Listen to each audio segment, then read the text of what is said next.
You speak light into darkness to hundreds of men.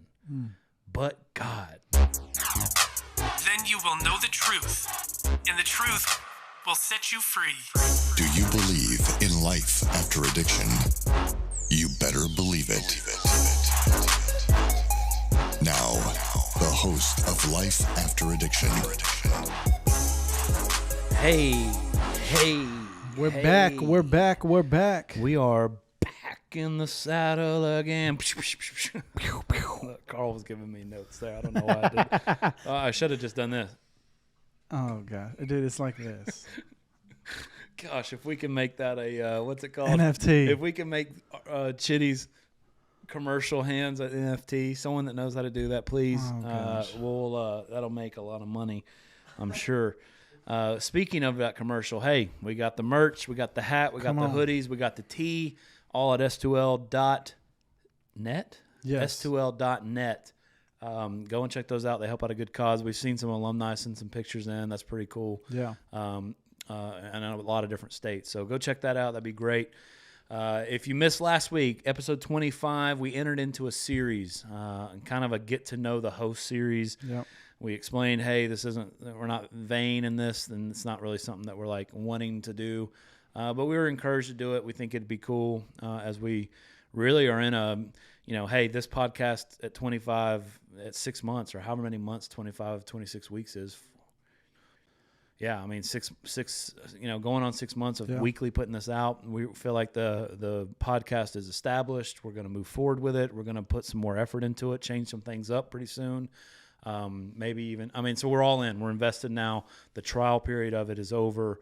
And so it's like, hey, let's meet the host. And so last week we just did some rapid fire questions. That was pretty interesting. We did. And then argued after the podcast about a squirrel's brain for a few minutes, and that was fun. Dude, it was a literal argument. Like it wasn't just like, oh man, it's funny, squirrel. Like, no, we were legitimately arguing over which one you should choose. Yeah. Well, yeah.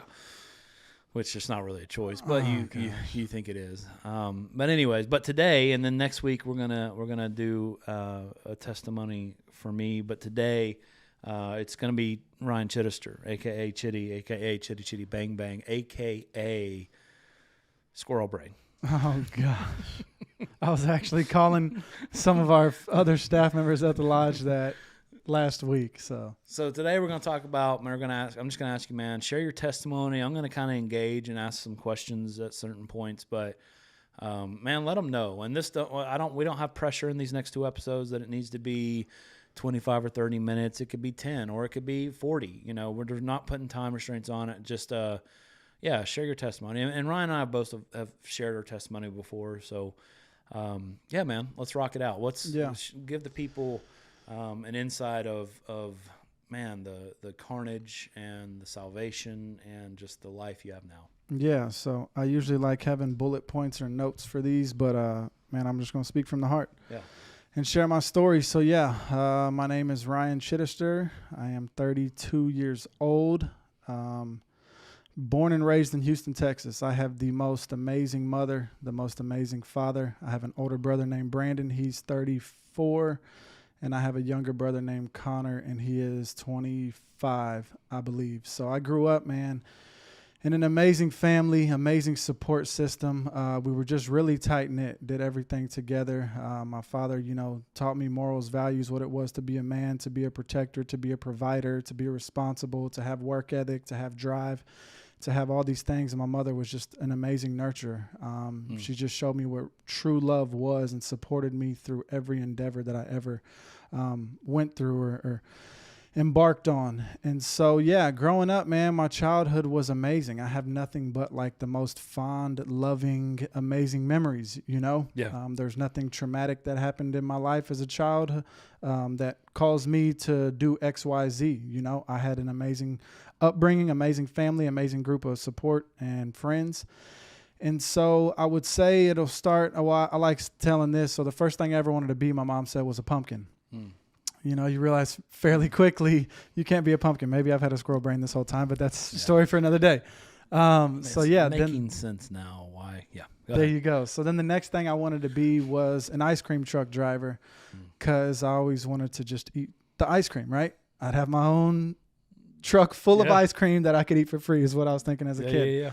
But then I remember, man, seriously, shortly after that, I had like a deep desire to want to help people. And I didn't know what that looked like or how I would ever flesh that out, man. But I just knew, like, man, I was created to help people. And that's what, like, my deepest desire and passion has always been, was just to help. I didn't know what that was going to look like I said, but I knew I wanted to help people. So growing up, man, my best friend, his name was Matt, and I met him, I don't know, maybe around 8 to 10 years old, something like that, and our parents became best friends. His parents were devout Christians, so mind you, at this point in time, I hadn't really ever gone to church. I didn't really know God, anything like that. My granny ran a Christian daycare, and I went to that when I was, I don't know, whatever age you are before kindergarten. I know my mom watched me my first few years, but I would go there sometimes during the day and stuff. So four-ish. Yeah, something like that. So I went to her daycare for, I want to say, at least a year or two, something like that. But apart from that, and I don't remember those years of my life, I never really knew God. God was never really spoken about. Didn't really go to church, but we met my best friend. And our parents got really close, and they were devout Christians. And I remember after baseball practice one day, we used to practice by the fields at the church, their home church. This high school or middle school? No, this is probably I was 10 years old. Okay. So our dads used to coach. My dad and Matt's dad used to coach our baseball teams, select ball every year growing up till we got into high school pretty much. And I remember after practice one day, we were playing tag. It was me, my older brother, and Matt. And I was on the far side of the street, and there was cars parked on both sides of the road. And I remember my brother was chasing Matt, and he ran out into the road in front of a truck, and he got hit. Oh, my gosh. Yeah, and he flew several feet in the air, and I just remember, his mom screaming, and then I remember the guy who got out of his truck, and he was just screaming like cuss words because he thought he killed him, as we all did. So he ends up going to the hospital, and through the grace of God, didn't have any broken bones, only a couple lacerations on his head.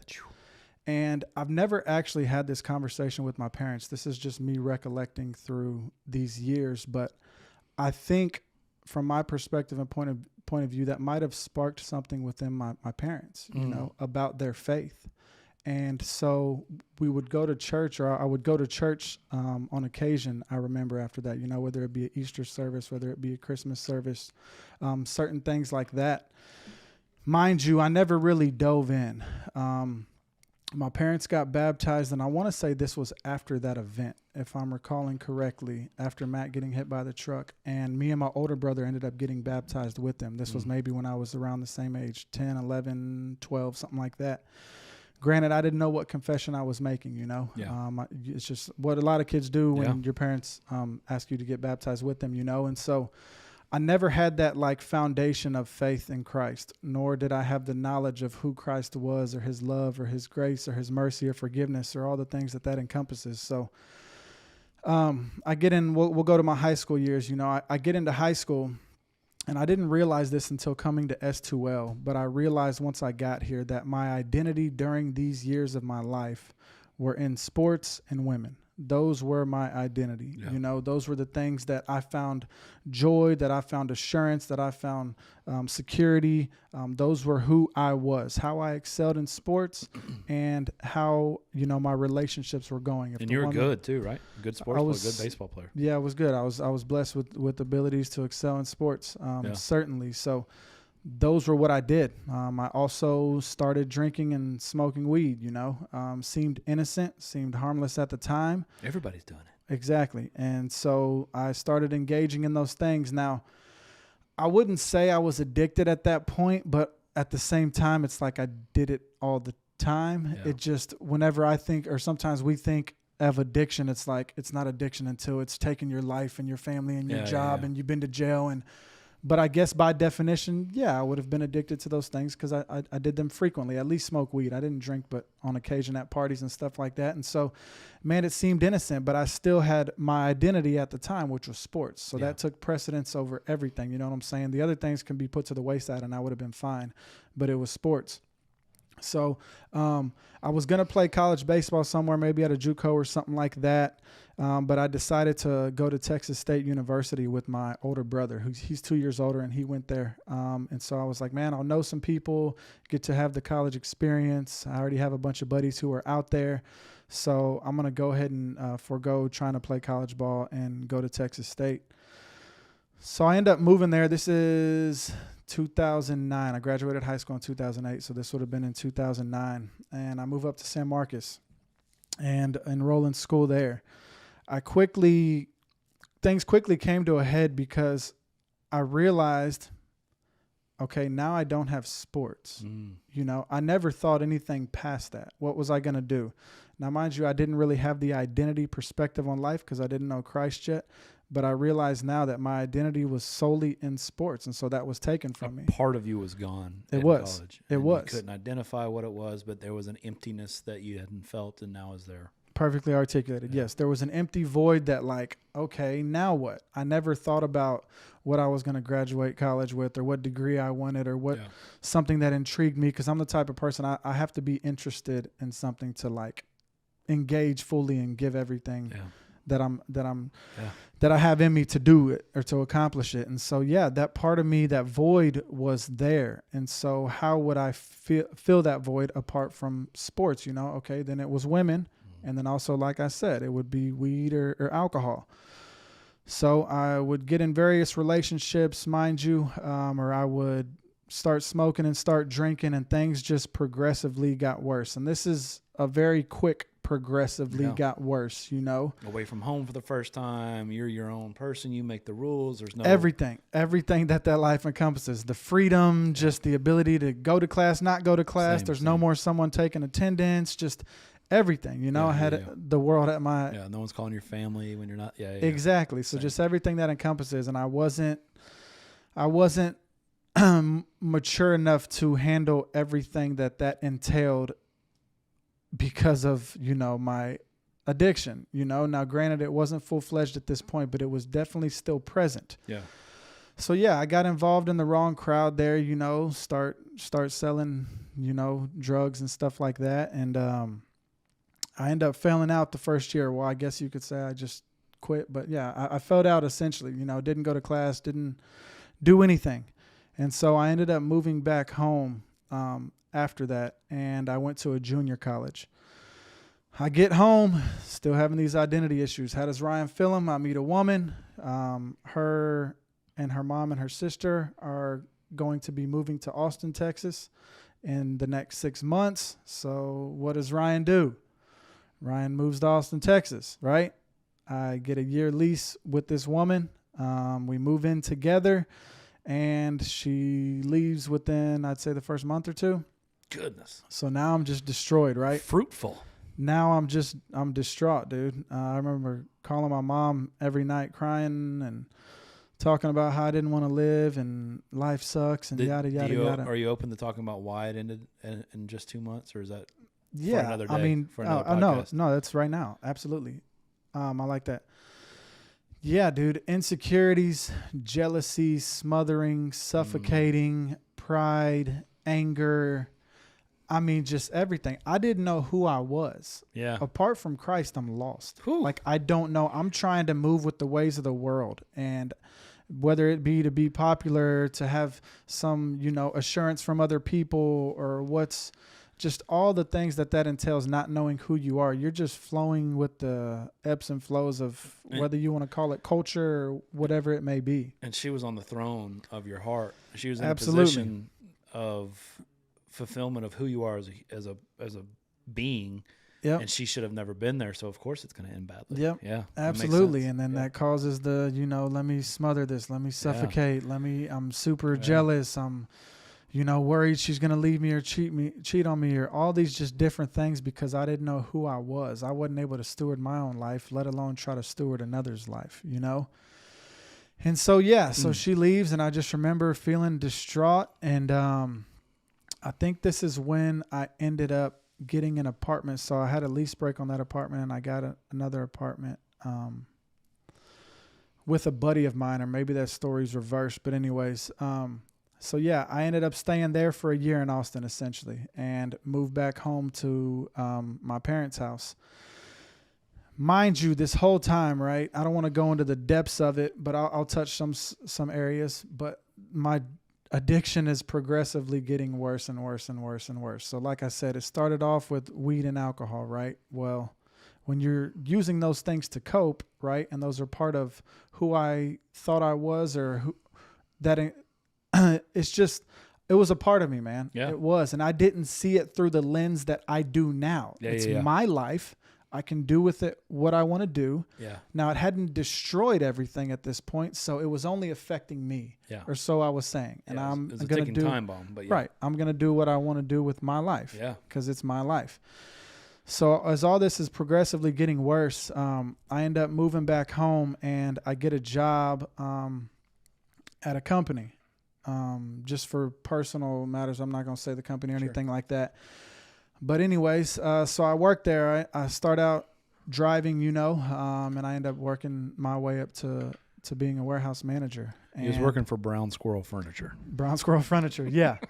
And so I don't even know if that's a national thing, but it was in East it Tennessee could be, growing dude. up. I know. I mean, there really was a brown squirrel in East Tennessee growing up, and I was doing a callback with the squirrel brain. Anyway, sorry. There we go.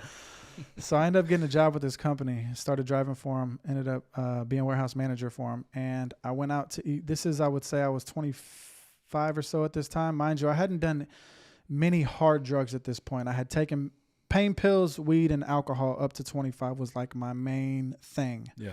And so I end up going out with one of the inside sales guys, and he introduces me to cocaine. Now, I'd seen these things at parties and all that, but I'd never done it at this point because I knew my tendencies. I'm already addicted to pain pills. I'm already addicted to smoking and drinking. Like, I don't need anything else. Well, I ended up trying it, and it was off to the races after that. And there was,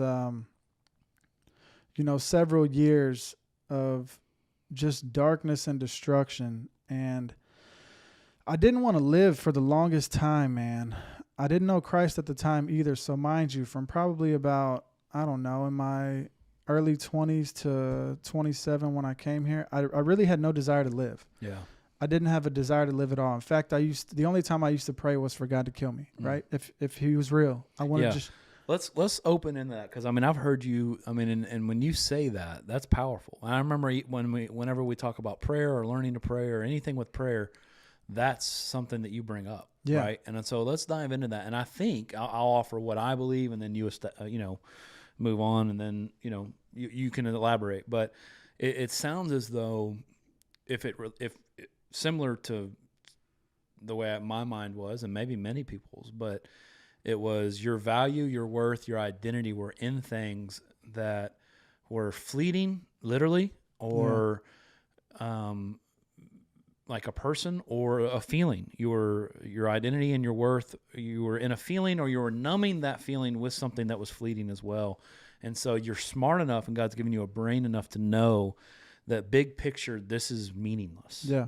Like all of that, there's no reason for life. Yeah. Because I know that this is not living. I'm not living. I'm not fulfilled. I'm placing things, and so my worth, my self-worth, my value is worth less. Yeah. Because I have no foundation on anything. And so that's, when I hear you say that, that's where my mind goes to relate, because I've been there. I've felt that. But when you say that, I want you to elaborate, and it could just be like, yeah, you hit the nail on the head, but elaborate when you say, only time I prayed, because I don't know how to pray. I wasn't a believer, but I believed in God, right? I wasn't a Christian, though. I believed that there was a God, and I would just pray, God, take my life. Elaborate on that, not like... Yeah, well, I believe in a God because of creation, right? Right. I didn't know Romans, what sort of involvement... Yeah, but I didn't know Romans either. So I One didn't of know our Romans tells us that. Right. I didn't know what sort of involvement, if any, at that time in my life. It seems like there's zero involvement. Yeah. So what I really mean by that is the hopelessness associated with addiction. Yeah. It's like there is no way out within myself. And so I know that. Like, I'm smart enough to know what I'm doing, what I've engaged in for many years. There's no way out of this for Ryan. Like, I there's no hope within that. The lying, the being deceitful, the stealing, the emotional abuse, the everything that I was doing, right? there seemed to be no end to that within myself. Like I knew there wasn't. Yeah. See if this statement makes sense or relates. I didn't want to take my own life, but I was perfectly okay with not waking up the next day. Correct. Okay. 100%, you know? And so that's kind of where I was going at. And even in my mind, to go a step further, overdosing, you know? Yeah. This is going to happen at some point. Let's just hope it happens. My mom can mourn me. My dad can mourn me. But at least I'll have my other family to, you know, encourage them, love them, and move forward. Because I have to do what I'm too far in. Yeah. I'm too far gone. Yeah. And so, yeah, those used to be the prayers I threw up, man. And I'm reminded of that, man. Sometimes even when I pray, like, God, like, thank you for even allowing me to pray. Like, I don't know. Yeah. I didn't plan for this, but yeah, dude, it's crazy. Like, I'm just even thinking in this moment, like sitting here with you, dude, like, I shouldn't be here, bro. And it's crazy. I'm super grateful for you. Grateful for you, man. I think that prayer to God that he answered, but it wasn't the way you were praying it, right? Yeah.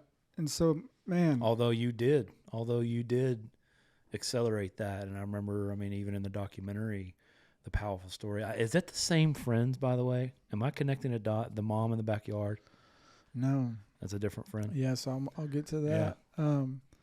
Yeah, dude, I'm grateful for what he's done in my life now. But yeah, so I used to just pray those prayers, man, and I was lost. And there was no way out. So I end up getting introduced to cocaine, and it's just, man, it's off to the races from there, man. It's meth, it's heroin, it's just everything else that encompasses that lifestyle for many years. I had an instance, I'll talk about a couple instances.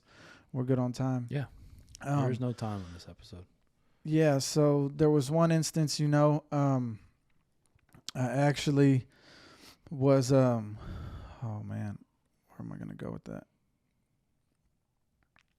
Well, I mean, I think when I'm hearing it, and I'm hearing from the cocaine, you introduce the prayers of, God, just take me, to now all of a sudden it's heroin and it's every drug. Yeah. It's like it's progressing, that you're even more and more and more and more aware that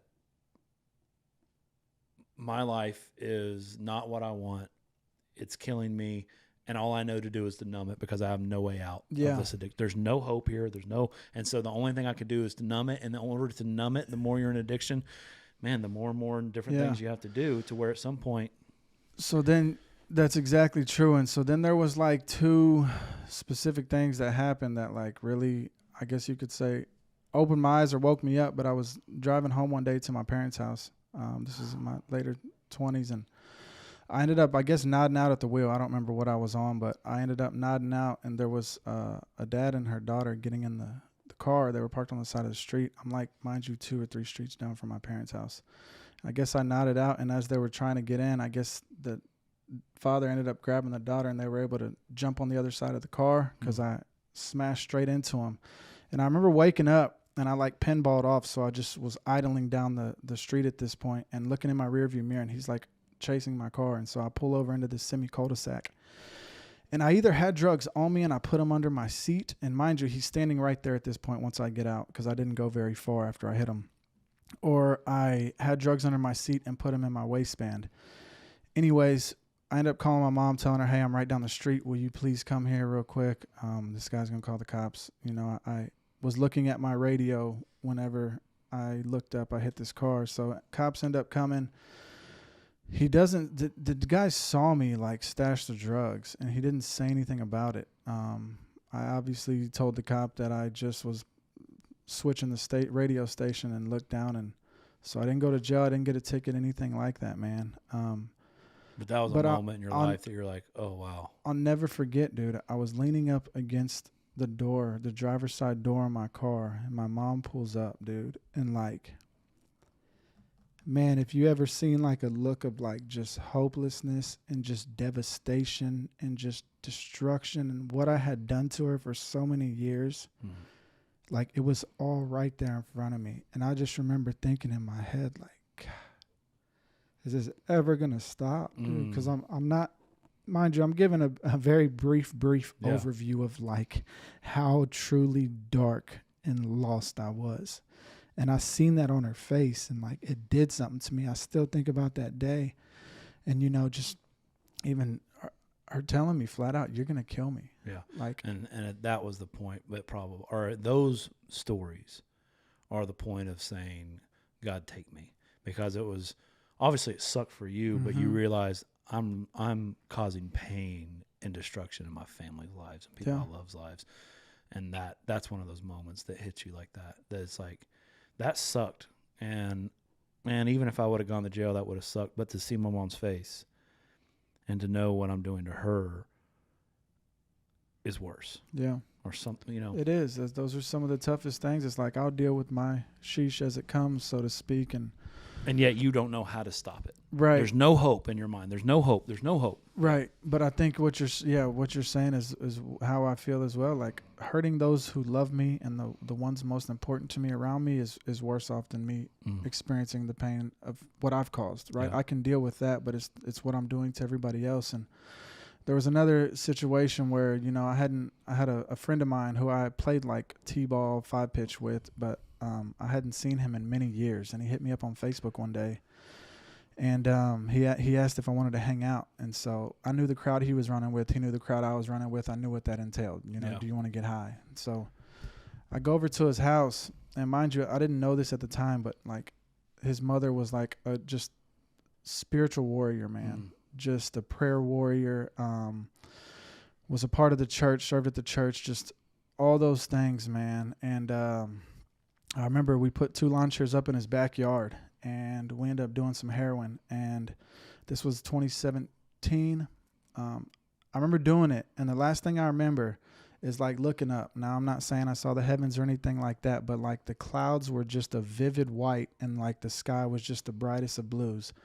And then I went out, and I don't remember anything from that point. So I wake up in the hospital, and I'm freaking out because I didn't know what happened. I see IVs in my arms and all this stuff, and so I just pull them out and tell the doctor I'm signing myself out. I was 27 at this point, so I told them, first thing I said, don't tell my family, don't tell my parents, I don't give y'all consent for any of that. And the doctor's telling me, meanwhile, you're lucky to be alive, you need to stay here for another couple of days or whatever the case may be.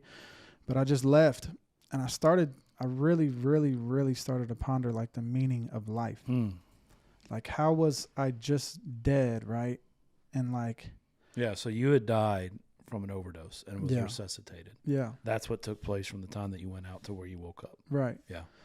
So it messes with you, man. If that's ever happened to you, and I know there's thousands and thousands of people who've had an overdose, it's like it messes with your head, and you start thinking like, man, why am I here? Especially if you don't know God. It's like, what? There's got to be like something good at some point in time that comes from this. There's no way I just live to die and destroy everything that I actually cared about in life. Like, there's no way. And so I just remember having those thoughts. Well, my mom messages me within the week. I don't know the exact day. Within that week of me getting out of the hospital, mind you, she doesn't know. She sends me a text message with a link to S2L recovery. And she had been sending me what I call essays for years. Ryan, you need to start paying your bills. Ryan, you need to get your life together. Ryan, right. Ryan, you need to, and everything she's saying is 100% valid and true, but I just hated who I was. The last thing I wanted to do was read about it. Right. But I opened this one, and I saw the link, and I clicked on it, and I saw it said Christ-centered recovery. And I remember thinking in that moment, this was late at night, man, if anything's going to work, it's got to be this Christ thing. It's got to be this Jesus thing.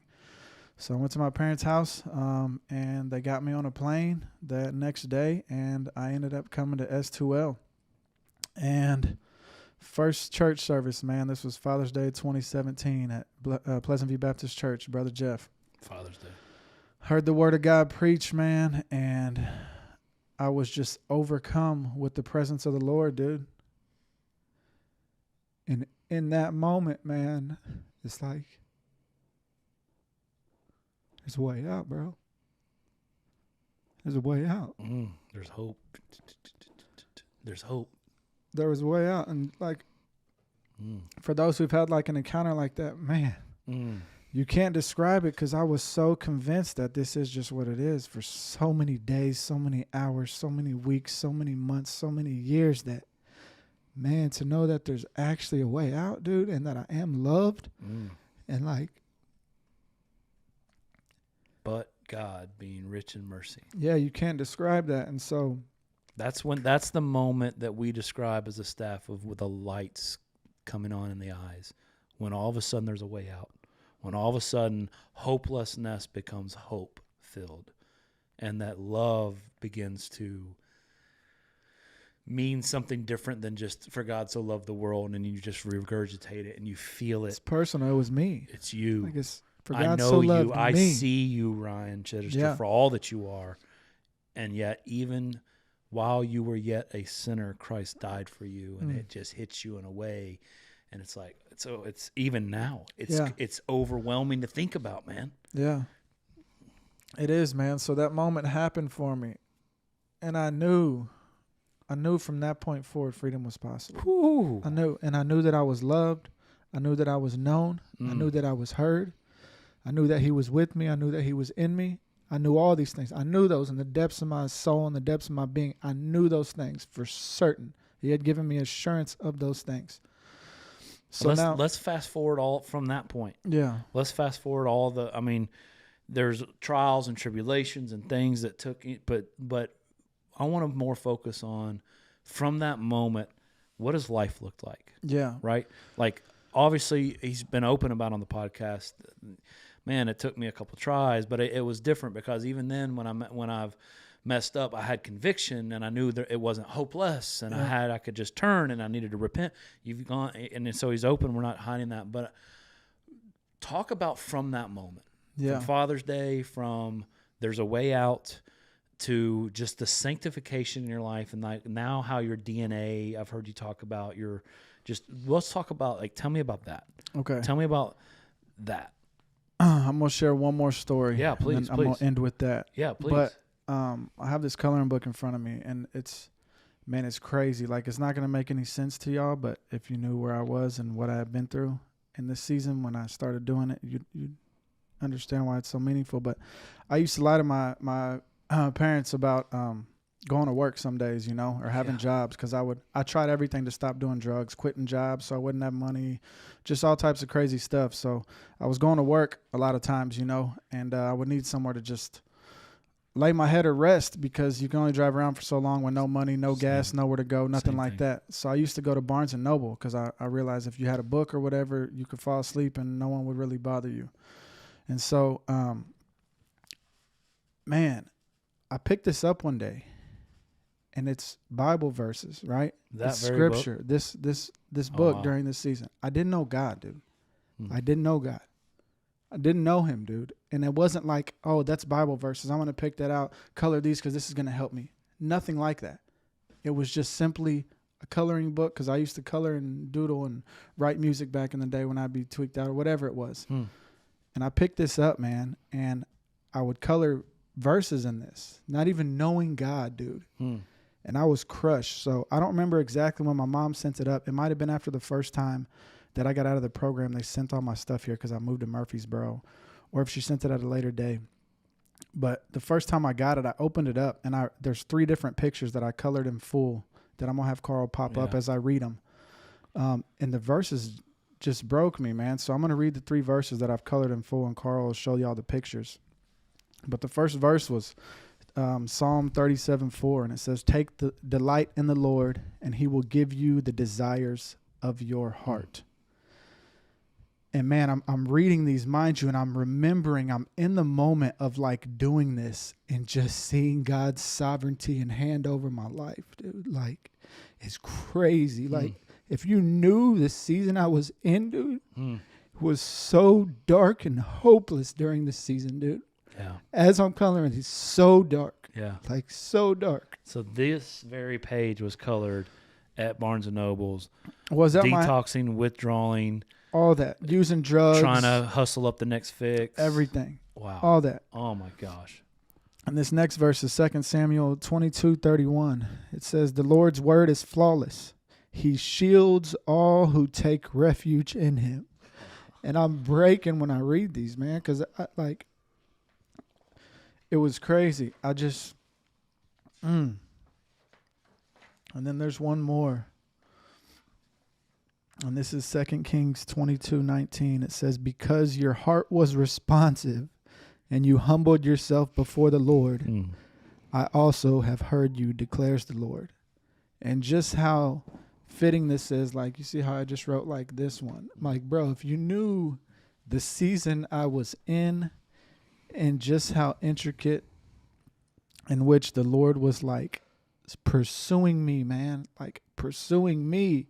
Even after everything I was doing in the life I was living, that, man, he was in pursuit of me.